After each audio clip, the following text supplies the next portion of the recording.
नमस्कार श्रोते हो, दीपक रेगे कथाकथन चॅनलवर तुम्हा सगळ्यांचं मनापासून स्वागत. श्रोते हो, तुम्ही ऐकतोय अभय बापट यांची ऑब्जेक्शन ओव्हर रूल्ड ही कादंबरी आणि आज भाग 3. पावती घेऊन पाणिनी आणि काया बाहेर पडले. पाणिनीने कायाला विचारलं, खायला घालण्याचा विचार आहे का काही मला? भूक लागली आहे, तिने गाडी चालवताना विचारलं. भूक प्रचंड लागली आहे. ठीक आहे, आपण वाटेतच कुठेतरी खाऊ. वडिलांना शोधायची घाई आहे. त्यासाठी आधीच खूप उशीर झाला आहे. पोलिसांनी त्यांना ताब्यात घेतलं सुद्धा असेल. हो ना, मला सुद्धा तीच शक्यता वाटते. आपण त्या हॉटेलात पोचायच्या आधी किती वेळ आधी तुझे वडील तिथून निघाले असतील असं तुला वाटतंय? नाही, सांगता नाही येणार.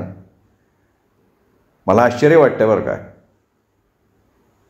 आपण ज्या मोटेलमध्ये वडिलांना शोधलं ना, तिथनं ते दुपारच्या आधीच निघाले असतील. मग आत्ता आपण ज्या रस्त्यावरनं जातोय त्या रस्त्यावर पुढे एक रेस्टॉरंट आहे, तिथे ते आपल्याला भेटायची शक्यता आहे. कारण प्रवासात असताना ना ते बऱ्याच वेळेला त्याच रेस्टॉरंटमध्ये थांबतात. पाणिनी काही बोलला नाही. थोडं पुढे गेल्यावर फाउंटन रेस्टॉरंट अशी पाटी त्यांना दिसली. कायानं गाडी थांबवली. गस्त घालणारे पोलीससुद्धा इथेच थांबतात बरं का खायला, तिने माहिती दिली. पाणिनीला लाल दिव्याची गाडी तिथे दिसली.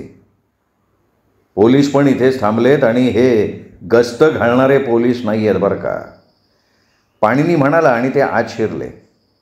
जागा कुठे आहे हे बघण्यासाठी इकडे तिकडे बघत असताना अचानक काया एका ठिकाणी बघून अर्धवट ओरडली. पाणिनीने तिकडं बघितलं. 3 जणांचा एक ग्रुप जमला होता. कायाचा आवाज ऐकून एका सशक्त अशा माणसानं कायाकडं बघितलं. त्याच्या बारीक करड्या रंगाच्या मिश्या होत्या, डोळेसुद्धा घारे होते. डॅड, इथे काय करताय तुम्ही? काया उद्गारली. ते तिघेही आपल्या जागेवरनं उठले. पाणिनी पटवर्धननं त्या घाऱ्या डोळे असलेल्या माणसाला अभिवादन करत म्हटलं, मिस्टर रेयांश प्रजापती, बरोबर आहे ना? रेयांश प्रजापतीनं आपले हात पुढे केले आणि पाणिनीशी हस्तांदोलन केलं. डॅड, हे पाणिनी पटवर्धन आहेत, सुप्रसिद्ध वकील, कायाने वडिलांना सांगितलं. आणि काया, हे तुझ्या वडिलांच्या शेजारी जे आहेत ना ते सुप्रसिद्ध इन्स्पेक्टर तारकर. आणि तारकर ही माझ्याबरोबर आहे, ती काया प्रजापती आहे. आणि मला वाटतं आहे की तुझ्याबरोबर असलेला माणूस म्हणजे तुझा सहकारी पोलीस आहे, बरोबर आहे ना? हा, तो हस्ताक्षरां ठसे तज्ज्ञ आहे, तारकर म्हणाला. प्रजापती, तुमची कुमक इथपर्यंत आणायला तुम्हाला फार त्रास नाही ना पडला? माझी कुमक? रेयांश प्रजापतीनं विचारलं. नाही म्हणजे तुमचे वकील हो, हे पाणिनी पटवर्धन, तारकर खवचटपणे म्हणाला. हे बघा, तुमची चूक होती आहे काहीतरी, मी नाही बोलवलेलं पटवर्धनांना, रेयांश प्रजापती म्हणाला. तारकर, तुम्ही त्यांना सांगितलं नाहीत का अजून? काया म्हणाली. मला फार वेळ नाही झाला त्यांना भेटून, नुकतेच प्रश्न विचारायला सुरुवात केली होती मी. काय सांगितलं नाही तारकरांनी मला? रेयांश प्रजापतीनं कायाला विचारलं. हे बघा, मी आता स्पष्ट सांगतो तुम्हाला, तारकर म्हणाला. काल दुपारी आणि संध्याकाळी तुम्ही कुठं होतात, काय काय करत होतात हे मला जाणून घ्यायचे. आत्तापर्यंत तुम्ही लय वेळ काढूपणा केलाय. मला आता सरळ सरळ उत्तर पाहिजे. माझ्या ठावठिकाण्याशी तुमचा संबंध काय? नाही डॅड, तुम्हाला सांगावंच लागेल तुम्ही कुठे होतात ते. म्हणजे स्वतःला वाचवायचं असेल तर. अर्थात तुमच्याबरोबर कोण होतं त्यांची नावं नका ना तुम्ही सांगू. पद्मनाभ पुंडचा तुमच्या बोटीवर खून झाला आहे, पाणिनी म्हणाला. पण पाणिनीने मध्ये तोंड खुपसलेलं तारकरला आवडलं नाही. अहो, तुमच्याबरोबर सभ्यतेनं वागून उगाच प्रश्न विचारले असं मला वाटतंय. तुम्हाला ना पोलीस स्टेशनमध्ये नेऊन चौकशी करायला पाहिजे होती, तारकर वैतागून म्हणाला. पद्मनाभ पुंडचा खून? रेयांश प्रजापती ओरडला. हो डॅड, हो त्यासाठी आम्ही तुम्हाला दुपारपासून शोधतोय. आणि तुम्हाला तुमच्या वकिलाला बरोबर आणावं असं वाटलं? तारकरनी विचारलं. कायानी थंड चेहऱ्यानं त्याच्याकडं बघितलं. नक्कीच, त्यात काय चूक आहे? तुम्हाला जर सगळ्या गोष्टी नाही नाही पण मला हे समजत नाही आहे की त्याला कोण कशा करता मारेल. डॅड, माझ्यावर विश्वास नाही आहे का तुमचा? तुम्ही तारकरना का नाही सांगत आहात तुम्ही कुठे होतात ते? तारकरना काय म्हणायचं आहे ते आधी ऐकूयात ना. डॅड, काल दुपारी तिथे नव्हतेच मुळी. डॅड राजकारणात शिरकाव करतायत आणि त्यांची काही पुढारी लोकांच्या बरोबर बैठक होती, पण ती इतकी गोपनीय होती की त्यात उपस्थित असलेल्या लोकांची नावं चव्हाट्यावर आणणं धोकादायक आहे. आणि त्यामुळे त्यात सहभागी असलेलं कुणीही कबूल करणार नाही की ते त्या बैठकीत होते. हायवेवरच्या सर्फ अँड सन मोटेलमध्ये ते सकाळपासून जमले होते. जवळजवळ दिवसभर ते एकत्र होते. काही वेळापूर्वी ते बाहेर पडले.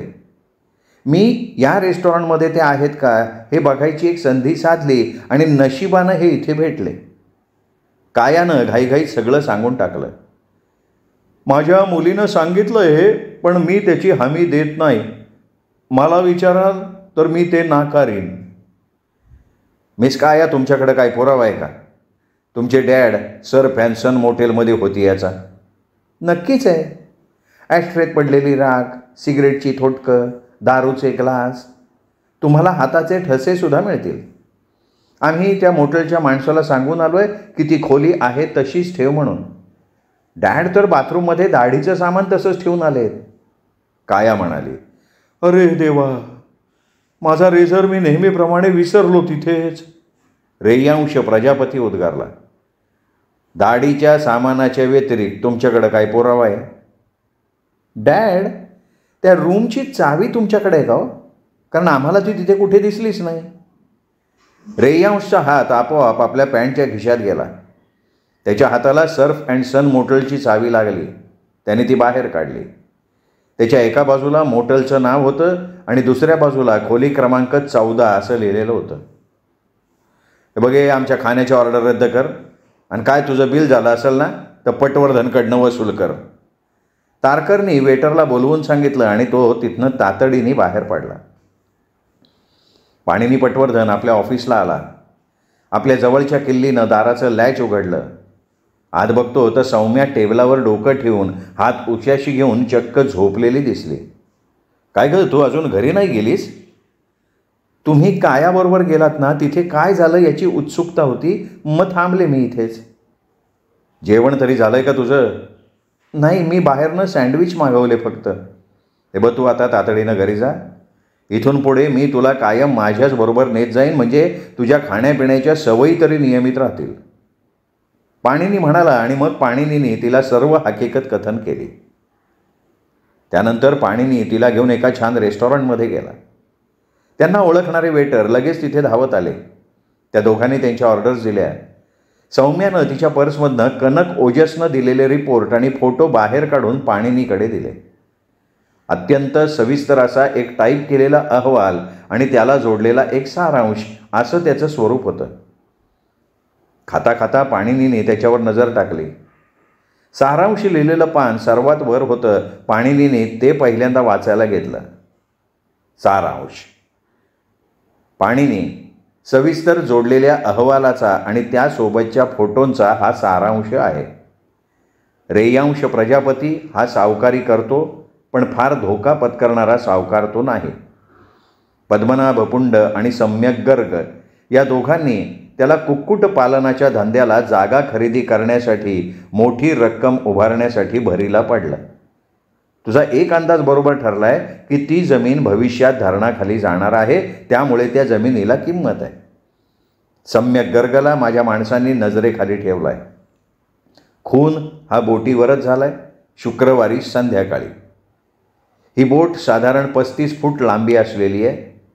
त्याचा वापर रेयांश प्रवासासाठी करत नाही, तर सायंकाळचे काही तास निवांत घालवण्यासाठी करतो. तो दर शुक्रवारी बोटीवर राहतो, वाचन करतो, मासेमारी करतो. भारद्वाज नावाचा रेयांशचा एक खास माणूस आहे, त्याचा उजवा हात आहे. तो बोटीवर येतो, काही तातडीचा निरोप असेल तर आणि तरच. 1-2 वेळा पुंड त्या बोटीवर गेला होता आधीच परवानगी घेऊन. त्यांनी एकदा त्याच्याबरोबर सम्यक गर्गला पण नेला होता. त्या बोटीवर विजेची सोय नाही. मेणबत्त्यांच्या प्रकाशाची सोय आहे. जेवणसुद्धा लाकडाच्या चुलीवर केलं जातं, गॅसची सोय नाही, कारण रेयांशला असं जुनं खेडेगावचं वातावरण आवडतं. बोट चालवायला एखादी जादा मोटारसुद्धा नाही आहे. प्रेत हे बोटीच्या उजव्या बाजूला घरंगळत गेल्याचं दिसतं, पण पुरावा असं दर्शवतो की खून विरुद्ध बाजूला म्हणजे डाव्या बाजूला झालेला असावा आणि ओहोटीच्या वेळी ते प्रेत घरंगळत उजवीकडे आलेलं असावं. डोक्याच्या मागच्या बाजूला एकच जोरदार तडाखा बसल्यामुळे मृत्यू आलाय असं कळतंय. पोलिसांच्या निष्कर्षाबद्दल मला अजून माहिती मिळाली नाही, पण एक मोठा मुद्दा म्हणजे एका डेकवरून दुसऱ्या डेकवर जाण्यासाठी असलेल्या वाटेवर एका स्त्रीच्या बुटाचा रक्तरंजित ठसा पोलिसांना दिसलाय. माझा सविस्तर अहवाल सोबत जोडलाय. तुला काही हवं असेल तर मला फोन कर. तुझा कनक. पाणिनीने कनकला फोन लावला. हातात पेन्सिल आहे का तुझ्या? पाणिनीने त्याला विचारलं. नाव लिहून घे. प्रबोध. घेतलंस? आता आणखीन एक नाव घे लिहून. Surf and sun motel. या प्रबोध नावाच्या माणसानं या मोटेलमधली रूम 14 बुक केली होती. मला ह्या माणसाची पूर्ण माहिती हवी आहे. ठीक आहे पाणिनी, मी लागतो कामाला, ओजस म्हणाला. प्रेत सापडलं कुणाला पहिल्यांदा? पाणिनीने त्याला विचारलं. प्रणव पालेकर नावाचा एक माणूस आहे, त्याला दिसलं. तो पुंडला भेटण्यासाठी बोटीवर गेला होता. ठीक आहे. सम्यक गर्ग कोनशिला हॉटेलमध्ये म्हणालास ना तू? पोलिसांनी त्याला भेटण्यापूर्वी मी त्याला भेटू इच्छितो. खरं तर पोलिसांच्या कसं लक्षात नाही आलं त्याला भेटायचं हे मला आश्चर्यकारकच वाटतंय. कुक्कुटपालन आणि त्यासाठी धरण क्षेत्रातली जमीन याबद्दल पोलिसांना अजून काहीच माहिती नाही आहे, त्यामुळे त्यांना गर्गला भेटायचं सुचलं नसावं. ठीक आहे, काही असेल तर तुला फोन करतो. तेवढ्यात सौम्यानं पाणिनीला विचारलं, त्या काया प्रजापतीचं काय? तिने मला खर्चापोटी आगाऊ रक्कम म्हणून नोटांची थप्पी दिली आहे बरं का. सौम्याला नोटा दाखवत पाणिनी म्हणाला. तिला वाटलं असेल ना की खूप खर्च येईल या सगळ्याला. नाही, मला सांग ना सौम्या, ही 500च्या नोटांची थप्पी अगदी नवीन आणि बँकेतून काढून आणल्यावर असते ना तशी आहे. त्यावर बँकेचं सील आणि शिक्का पण आहे. सौम्या, आज शनिवार आहे. बँका आज अर्धा दिवस उघड्या असतात, म्हणजे ही रक्कम दुपारपूर्वी काढली गेली असावी. म्हणजे तुम्हाला असं म्हणायचं आहे का की खून झाल्याचं तिला माहिती होतं आणि त्यामुळे आधीच तिने पैसे काढून आणले होते? मी हे तिला विचारलं नाही आहे जाणून बुजून. सौम्या, तुझ्या बाबतीत अशीच एखादी घटना घडली असती आणि खुनाच्या वेळी तिथे नसल्याचं तुला सिद्ध करायला लागलं असतं तर ज्या पद्धतीनं काया आणि रेयांश प्रजापतीनं सिद्ध करण्याचा प्रयत्न केला ना, त्यापेक्षा अधिक चांगला पर्याय तुलाच काय पण कोणालाही सुचला नसता. राजकीय पुढाऱ्यांच्या बरोबर होतो, पण मीटिंग एवढी गुप्त होती की तिथे जमलेलं कुणीही मान्य करणार नाहीत की ते त्या मीटिंगला हजर होते. कारण ती बातमी बाहेर फुटली तर मोठा राजकीय भूकंप होईल. या मीटिंगचा पुरावा म्हणून काय? तर त्या 14 नंबरच्या खोलीत पडलेली सिगरेटची थोटकं, दारूचे रिकामे ग्लास आणि बाथरूममधला रेयांश प्रजापतीचा रेझर. पोलिसांनी रेयांशला हायवेवरच्या रेस्टॉरंटमध्ये गाठणं, रूमची चावी तुमच्याकडे आहे का हे कायानं रेयांशला विचारणं आणि माहीत नसल्यासारखं भासवून रेयांशनं अजाणतेपणानं आपल्या खिशात हात घालून किल्ली आहे का याची चाचपणी करणं आणि ती सापडल्यावर आश्चर्य व्यक्त करणं, रेझर विसरल्याबद्दल खेद व्यक्त करणं. वा वा वा, यापेक्षा आपली अनुपस्थिती म्हणजे ॲलिबी सिद्ध करायला दुसरा चांगला पर्याय असू शकतो का? म्हणजे एकंदरीत तुम्हाला हे सगळं खोटं आहे असं वाटतंय तर. पण मग यातला खोटेपणा पोलीस नाही का सिद्ध करू शकणार? पोलीस करू शकतील का यापेक्षा पोलीस करतील का हा प्रश्न योग्य आहे. ती काया आणि तो रेयांश प्रजापती दोघंही विलक्षणच आहेत. सर, मी तुमच्याबरोबर कोनशिला हॉटेलमध्ये येते त्या गर्गला भेटायला, सौम्या म्हणाली आणि पाणीनी काही बोलायच्या आत तिने पर्समधनं 2 गोष्टी बाहेर काढल्या, आपली नोट्स घ्यायची वही आणि पेन्सिल. चला सर, ती म्हणाली. सौम्य आणि पाणिनी कोनशिला हॉटेलच्या स्वागत कक्षात उभे होते. वयानं थोडा मोठा म्हणजे 50शीतला एक माणूस तिथे होता. रूम शिल्लक नाही हो, तो म्हणाला. गर्ग नावाच्या माणसाचं इथे बुकिंग आहे. पाणिनीने आपलं कार्ड त्याला देत विचारलं. आहे ना, खोली नंबर 618. काय निरोप आहे का? त्याला फोन करून सांगा मी इथे आलो आहे म्हणून. तुम्ही त्यांना इथं येणं अपेक्षित आहे का? नाही, तसं नाही म्हणता येणार. पण खूप उशीर झाला आहे आता एखाद्याला भेटायच्या दृष्टीने. माझ्या हातावर घड्याळ आहे. हां, नाईलाजानं त्या माणसानं इंटरकॉमवर 618 नंबरला फोन लावला. एक गृहस्थ तुम्हाला भेटायला आलेत, त्यांच्याबरोबर एक बाई पण आहे. पलीकडून भेटायला आलेल्याचं नाव काय अशी विचारणा झाली ती पाणिनीला ऐकू आली. माझं नाव पटवर्धन. मॅनेजरनं सांगण्यापूर्वी पाणिनीने सांगितलं आणि ते ऐकून रूममधून बहुतेक पटवर्धनांना पाठवा असं सांगण्यात आलेलं असावं. तुम्हाला बोलवलेवर, तो माणूस पाणिनीला म्हणाला. पाणिनी पटवर्धनची वाट बघत गर्ग दारात उभा होता. हस्तांदोलनासाठी त्याने हात पुढे केला. त्याच्या सडपातळ बोटांचा स्पर्श पटवर्धनच्या हातानं झाला. या ना, या मिस्टर आणि मिसेस पटवर्धन. सौम्याकडे बघून तो म्हणाला. ही सौम्या सोहनी आहे, माझी सेक्रेटरी. माझी खोली खूप अस्ताव्यस्त झाली आहे, पसारा पडलाय, पण तुम्ही बसा आरामात. काय मला इथे कोणी येईल अशी अपेक्षा नव्हती ना, त्यामुळे थोडा गचाळपणा झाला आहे, गर्ग म्हणाला. पाणिनीने त्याला आजमावण्याचा प्रयत्न केला. त्याचा आवाज तरल मुलायम होता. डोळे एकदम काळेभोर होते. त्यातला भाव ओळखणं कठीण होतं. पसारा आवरताना त्याची होणारी हालचाल मात्र सकारात्मक आणि सहज होती. बोलताना संवाद साधायला आवडतं असे भाव होते.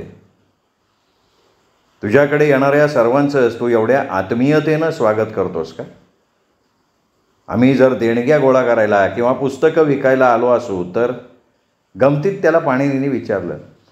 काय फरक पडतो त्याने मिस्टर पटवर्धन? ज्या अर्थी तुम्ही एवढ्या लांबून आणि या विचित्र वेळेला इथे आलाय मला भेटायला, त्या अर्थी तुमचं काम महत्त्वाचंच असलं पाहिजे असं मी समजतो. तुम्ही अगदी पुस्तकं विकायला आला असला तरी तुमच्या दृष्टीनं ते महत्त्वाचंच आहे ना.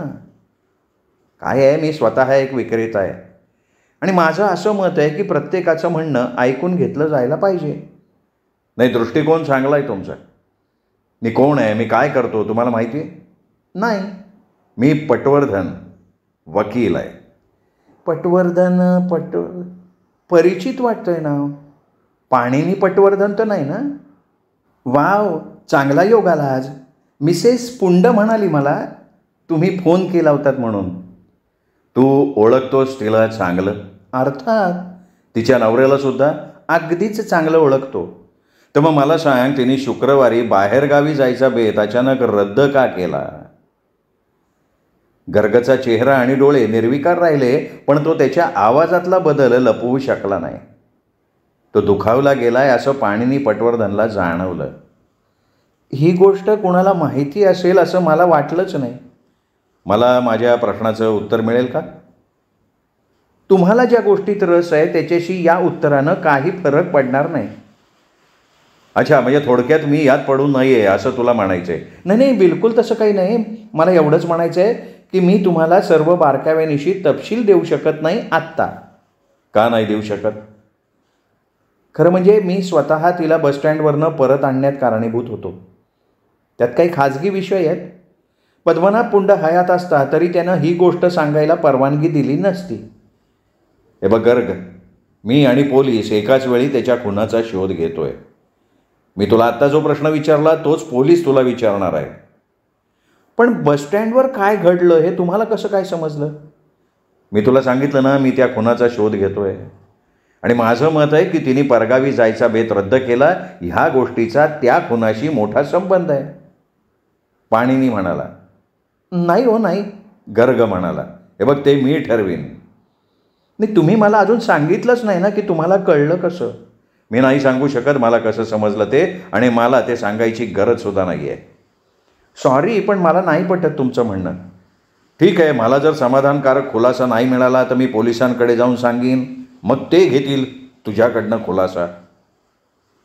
गर्गनं पाणिनीला आपल्या जवळची सिगरेट केस उघडून एक सिगरेट देऊ केली. सावकाश आपले पाय थोडे लांबवले, स्वतः एक सिगरेट घेऊन झुरका मारला.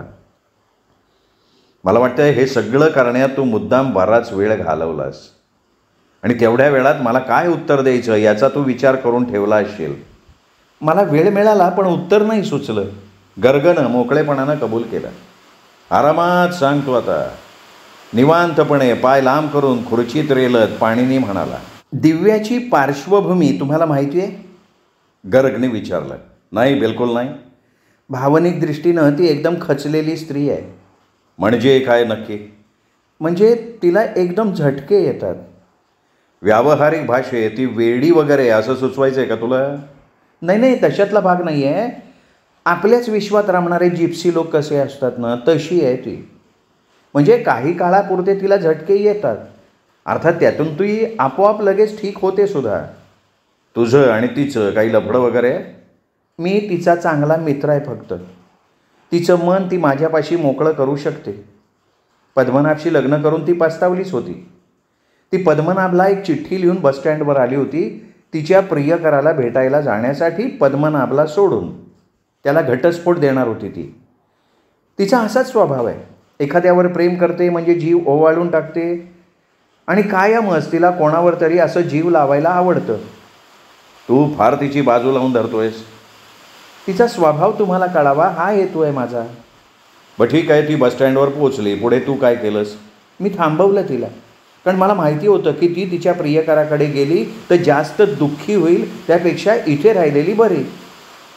मग तू तिला परत तिच्या घरी घेऊन आलास. पुढे काय झालं? आधी ती खूप रडली, पण नंतर तिला माझं म्हणणं पटलं. तिला तिच्या घरी आणल्यानंतर तिथे किती वेळ होतास? अर्धा पाऊण तास. ती बसस्टँडवर आहे हे तुला कसं कळलं? ते योगायोगानं समजलं. मी आणि पद्मनाभ पुंड एकत्र काम करतो, म्हणजे करत होतो. अच्छा, म्हणजे त्या कुक्कुट पालनाच्या धंद्यात? म्हणजे तसा माझा संबंध अप्रत्यक्ष होता. मी त्यातला कुक्कुट पालनातला. बोलता बोलता तो मध्येच थांबला. जाऊ दे ना पटवर्धन, मी माझ्या धंद्यातलं सगळं नाही सांगू शकत. अच्छा, म्हणजे कुक्कुट पालनाचं तो बघायचा आणि धरणाच्या जमिनीचं तू? पाणिनीने त्याला विचारलं. अहो, माझ्या तोंडी तुमच्या मनातले काल्पनिक विचार घालू नका. पद्मनाभनी मला त्याच्या घरी पाठवलं आणि कागदपत्रांची एक ब्रीफकेस आणायला सांगितलं. दिव्या घरी नसेल तर पंचायत होऊ नये म्हणून त्याच्या घराची किल्लीसुद्धा दिली. कधी घडलं हे? दुपारीच. मग तुला का दिली किल्ली? पद्मनाभ स्वतः का नाही गेला घरी? त्याची जेवणाच्या सुट्टीत कोणाबरोबर तरी मीटिंग होती. आणि तू त्याला जेवणानंतर लगेच भेटणार होतास? नाही, लगेच नाही. 4 वाजता भेटणार होतो दुपारी. तू दिलेल्या कागदपत्रांचं तो पुढे काय करणार होता? तो ती कागदपत्र रेयांश प्रजापतीला देणार होता. त्यासाठी त्याला बोटीवर बोलवलं होतं प्रजापतींनी. पण प्रजापती तर कोणालाही बोटीवर येऊ देत नसे ना. त्याला तिथे त्याच्या धंद्यापासून दूर निवांत राहायला आवडायचं ना. बरोबर आहे तुमचं म्हणणं, पण ही कागदपत्र म्हणजे अपवादानं खूप महत्त्वाची होती. म्हणूनच प्रजापतींनी पद्मनाभला बोटीवर बोलवलं होतं. एवढी खात्री आहे तुला? नक्कीच.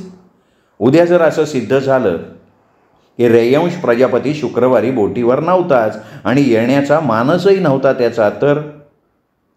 गर्ग हसला आणि म्हणाला, असं 100% घडलेलं नाही आहे पटवर्धन. त्याच्या देहबोलीतला आत्मविश्वास पटवर्धनला जाणवला. त्याच्या म्हणण्यात तथ्य दिसत होतं.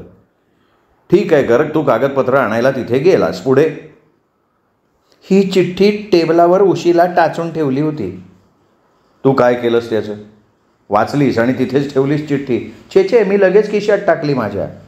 पद्मनाभनं ती बघितली असती ना तर अनर्थ झाला असता. ती चिठ्ठी पद्मनाभसाठी होती ना? अर्थात. तरी तू तुझ्याकडे ठेवलीस? बघू मला ती चिठ्ठी. आता असेल ना तुझ्याकडे? तुमची ही चौकशी भरकटत चालली आहे आणि माझ्या खाजगी गोष्टीत तुम्ही जाताय. अहो, ती चिठ्ठी म्हणजे त्यांच्या संसारातला आनंद. गर्ग बोलायला गेला, पण पटवर्धननी त्याला मध्येच थांबवत म्हटलं, हे बघ, ही चिठ्ठी हा एक पुरावा आहे. तुम्हा सगळ्यांना तुमच्या नावाची बदनामी टाळायची असेल तर मला जी माहिती हवी आहे ती देणं तुमच्या फायद्याचं आहे. गर्गनं विचार केला. शेवटी पाणिनीचं म्हणणं त्याला पटलेलं दिसलं. आपल्या ब्रीफकेसमधनं त्यांनी ती चिठ्ठी काढली आणि पाणिनीकडे दिली. पाणिनीने ती काळजीपूर्वक बघितली. त्याला टाचणीमुळे पडलेलं भोक स्पष्ट दिसत होतं. पाणिनीने चिठ्ठी वाचली. प्रिय पद्मनाभ, तुला वाटेल मीच चुकीची आहे. गेल्या काही काळात जे काही आपल्यात घडलं आहे, मी आता माझ्या भावनांवर ताबा नाही ठेवू शकत. तू चांगलाच वागलायस माझ्याशी, पण गेले काही महिने त्या धरण क्षेत्रातल्या जमिनीच्या व्यवहारात तू एवढा बुडून गेलायस की आपल्या दोघांचा संसार आहे हे तू विसरलास. मी तुला दोष देत नाही. तू खूप पैसे मिळव, मला काहीही नको आहे तुझं. फक्त मी साहस बरोबर प्रेम करतेय आणि तुला सोडून मी चाललेली आहे. अरे वा, एकदम बोलकी चिठ्ठी आहे की. अत्यंत मनापासून लिहिली आहे तिने. पण हा साहस कोण? त्याचं पूर्ण नाव काय? मिस्टर पटवर्धन, किती खोलात जाऊन चौकशी करताय सगळ्याची? हे बघ, हा खुनाचा मामला आहे. हा साहस कोण आहे ते सांग. नाही, माफ करा, मी नाही सांगू शकणार. पाणिनी पटवर्धन उठून उभा राहिला निघायच्या तयारीत. धन्यवाद गर्ग, तो म्हणाला. मी जी माहिती दिली ती गुप्त ठेवाल तुम्ही? बिलकुल नाही. काय? अहो, मी अशा समजुतीत होतो की तुम्ही कुठे वाच्यता नाही करणार. तुझी गैरसमजूत होती मग ती. तुम्ही असं म्हणाला होतात की मी तुम्हाला जर माहिती दिली नाही तर तुम्ही पोलिसांकडे जाल. एकदम बरोबर आहे, मी तसंच म्हणालो होतो. पण मी तुम्हाला दिली की माहिती. मग आता नाही ना तुम्ही जाणार पोलिसांच्याकडे? नक्कीच जाणार मी पोलिसांच्याकडे. न जाण्यासारखं एक तरी कारण मला पटवून दे की. मी तुम्हाला जे काही सांगितलंय त्याचा पद्मनाभच्या मृत्यूशी काहीही संबंध नाही आहे. नाही, तू म्हणालास ना की हा साहस नावाचा माणूस बाहेरगावी असतो आणि ती त्याच गावाला निघाली होती. हो.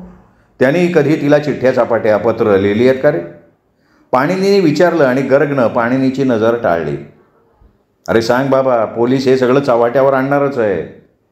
तिच्या शुक्रवारच्या सर्व दिनचर्येचा तपशील ते घेतील आणि मग ती प्रचंड अडचणीत येईल. पोलिसांना ती पत्र नाही मिळणार. अच्छा, म्हणजे याचा अर्थ ती पत्र नष्ट केली आहेत.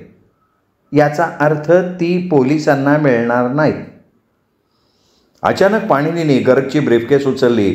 थोडक्यात काय, तर ती पत्र तुझ्याकडे आहेत. अहो, हे काय पटवर्धन? ती ब्रीफकेस माझी आहे, तुम्ही नाही घेऊ शकत. सौम्या, इन्स्पेक्टर तारकरला फोन लाव. सौम्या फोन करायला उठली. तोपर्यंत तो शांत होता. नंतर अचानक म्हणाला, थांबा मिस सोहनी, ब्रीफकेसच्या उजव्या खणात आहेत ती पत्र. हताश होऊन गर्ग म्हणाला. पाणिनीने ती पत्र बाहेर काढली, आपल्या कोटाच्या खिशात घातली. काय करणार पत्राचं? मी ती नीट वाचून घेणार आहे. तुझ्या म्हणण्यानुसार त्याचा खुनाशी संबंध नसेल तर तुला परत देईन, नाहीतर ती मी माझ्याकडे ठेवीन. पाणिनी दाराकडे जायला निघाला. थोडं थांबला. ही चिठ्ठी वाचल्या वाचल्या तू बसस्टँडवर निघालास? पद्मनाभ पुंडबरोबर भेट ठरलेली असून सुद्धा? नाही, आधी त्याला हवी असलेली कागदपत्र दिली आणि मग मी लगेच बसस्टँडकडे पळालो. तो कुठे भेटला होता तुला? इथेच, या हॉटेलच्या समोर. तो बोटीवर जायला उतावेळ झाला होता. आधीच अर्धा तास उशीर झाला आहे असं म्हणत होता. मला तो जरा ना भावनिक तणावाखाली वाटला. कोणीतरी त्याच्याशी खोटं बोलून फसवलं आहे धंद्यात असं त्याचं म्हणणं होतं. पण तो खूप घाईत असल्यामुळे मी त्याला सविस्तर नाही विचारू शकलो. पटवर्धन, या ठिकाणी तुम्हाला प्रजापतीबद्दल मिळालेली माहिती चुकीची आहे, कारण त्याची प्रजापतीबरोबर ठीक 5 वाजता बोटीवर भेट ठरलेली होती. मला सांग, तो इथे म्हणजे हॉटेल समोर येईपर्यंत वाट बघत थांबलास? हो, बरोबर 35 मिनटं. त्याला उशीर कशामुळे झाला? नाही माहिती. त्याला भेटल्यावर तू बसस्टँडवर गेलास तोपर्यंत दिव्या पुंड बसस्टँडवर बसून होती? तिला बस मिळालेली नव्हती? नशिबानं नव्हती. मग तू तिला घरी आणलंस आणि तुला सापडलेली चिठ्ठी दाखवलीस? अर्थात दाखवली. मला या सगळ्याचा जरा विचार करू दे. स्पष्ट बोलतो म्हणून माफ करा पटवर्धन, पण मी तिला जेवढं ओळखतो ना तेवढं तुम्ही नाही ओळखत. मान्य आहे. म्हणूनच मला तिच्याबद्दल विचार करायला थोडा अवधी लागेल. एखादी व्यक्ती दुसऱ्यांच्या नजरेत कशी आहे यापेक्षा मला स्वतःला कशी वाटते हे माझ्या दृष्टीनं महत्त्वाचं आहे. Okay, good night. पाणिनी आणि सौम्या तिथून बाहेर पडले. श्रोते हो, हा होता भाग 3. भाग 4 उद्या ऐकत रहा. ऑब्जेक्शन ओव्हररूल्ड.